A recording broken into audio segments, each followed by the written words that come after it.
So here we have the Hyundai Tucson on a 19 plate. I'm going to start off by hopping inside the car and running through some controls first of all.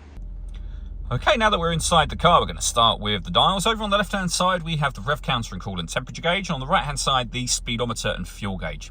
In the middle, you can see the total miles of this car. They are 24,480.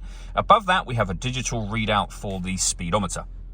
You can change information displayed there using buttons on the steering wheel for various bits of trip computer and car information, but there are other menus available to you as well. And all the buttons to operate those menus are just here. We have cruise control and speed limiter over on the right-hand side, and then on the left-hand side, stereo and phone controls for the car. You'll only be able to use the stereo controls once you pair the phone up to the vehicle, and that is done over on the touchscreen in the center just here. Go to all menus, and then from there, you'd select phone and follow the instructions on screen. When it comes to music in this car, first of all, we've got the radio, DAB, FM and AM radio to be precise. If you want to listen to your own music, you can do. Nothing is connected at the moment, so it won't work. You can stream your music wirelessly via Bluetooth audio. You can plug in an auxiliary device or a USB device. If the USB device that you plug in is your smartphone, you can see we've either got Android Auto or Apple CarPlay, depending on your phone. This car's also got satellite navigation. There's a full video showing how that works, which you can find on our website and YouTube channel. And if I pop the car into reverse, you will see that this car's got a reversing camera as well as the sensors.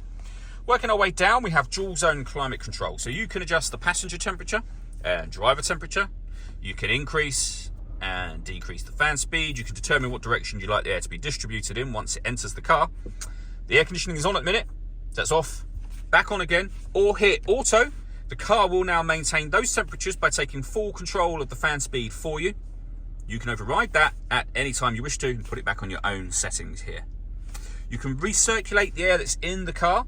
That's a great way of heating it up or cooling it down quickly depending on the temperatures you've set, or bring in fresh air from outside of the car. And then underneath that, we have two 12-volt charging sockets, the auxiliary and USB inputs that I mentioned a moment ago. The gear lever for the fully automatic gearbox, and these buttons here. So you can turn the parking sensors off, back on again. You can turn off the stop and start. This car is designed to cut out when it's stationary in traffic to save you fuel. The system is off when that light shows. And then we've got downhill brake control, and you can change the drive mode from sport to normal as well. All that leaves me to say is thank you for taking the time to watch this video. If you'd like to come and see the car in person and have a test drive, please feel free to call either of our MJA sites. We'd love to hear from you soon.